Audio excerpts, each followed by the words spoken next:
মেরাজের রাত্রে সেই সময়ও সিদরাতুল মুনতাহার বর্ডারে নিয়ে গিয়ে আল্লাহ রাব্বুল আলামিনের কাছে সমর্পিত করে দিয়ে আল্লাহর কাছে পৌঁছে দিয়ে জিবরাইল আমিন আলাইহিস সালাতু ওয়াস সালাম বলেছিলেন, ও মুহাম্মদ, এটা হলো ফেরেশতাদের বর্ডার।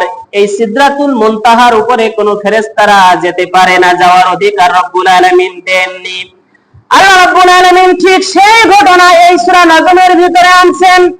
আল্লাহ রাব্বুল আলামিন এইখানে সেই কথাটাই রব্বুল আলামিন বলছেন যে সুম্মা দানা ফাতাদাল্লা ফাকানা কাবা কাউসাইনি আও আদনা ফাওহা ইলা আবদিহি মা আওহা মা কাযাবাল ফুআদু মা রাআ আফাতুমারুনাহু মা ইয়ারা ওয়ালাকাদ রাআহু নাজলাতান উখরা ইনদা সিদরাতুল মুনতাহা। সিদরাতুল মুনতাহা হলো এই পৃথিবীতে প্রথম আসমান, দ্বিতীয় আসমান, তৃতীয় আসমান, চতুর্থ আসমান, পঞ্চম, ষষ্ঠ, সপ্তম আসমান পার হওয়ার পরে এরপরে আছে সিদরাতুল মুনতাহা। বাইতুল মামুর আছে, সেই সিদরাতুল মুনতাহা পর্যন্ত ফেরেশতারা পৌঁছাতে পারে। তাই রব্বুল আলামিন এই সূরার ভিতরে সেই ঐতিহাসিক ঘটনা উল্লেখ করেছেন যে আমি তাকে সিদরাতুল মুনতাহা পর্যন্ত পৌঁছে দিলাম।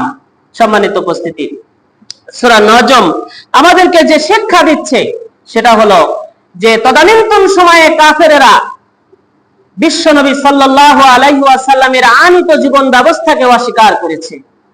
তারা মোটেও এটাকে বিশ্বাস করতে পারেনি। এই কোরআন যে রাসূলের উপরে নাজিল হয়েছিল বিশ্বাস করতে পারেনি, তারা মানেনি। আমরা বিভিন্ন যুক্তি বুদ্ধি দিয়ে যদি এই কোরআনকে অবিশ্বাস করার, অস্বীকার করার সুযোগ সৃষ্টি করি, তাহলে আমাদের থিওরি আর তদানীন্তন সময়ে সেই কাফেরদের থিওরি যদি মিলে যায়, তাহলে তাদের সাথেই জাহান্নামে যেতে হবে।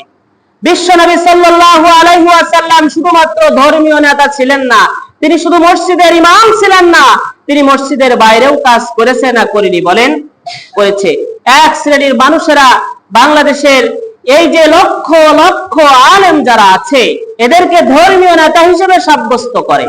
ধর্মীয় নেতার পাশাপাশি বিশ্বনবী সাল্লাল্লাহু আলাইহি ওয়াসাল্লাম সামাজিক ভাবে মানুষকে মুক্ত করার জন্য, অর্থনৈতিক ভাবে মুক্ত করার জন্য, রাজনৈতিক ভাবে মুক্ত করার জন্য তিনি যে স্বপ্ন দেখেছিলেন, সেই স্বপ্ন বাস্তবায়ন হয়েছিল মদিনার প্রেসিডেন্ট হওয়ার মাধ্যম দিয়ে।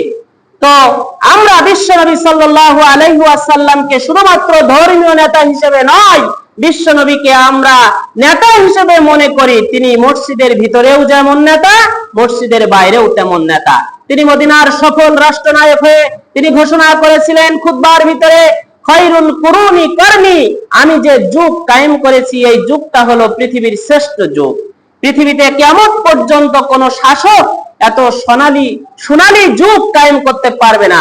এই কোরআন যদি রাষ্ট্র ক্ষমতায় চলে যায়, এই কোরআন যদি পার্লামেন্টে চলে যায়, তাহলে এই যুগটা হবে স্বর্ণের যুগ।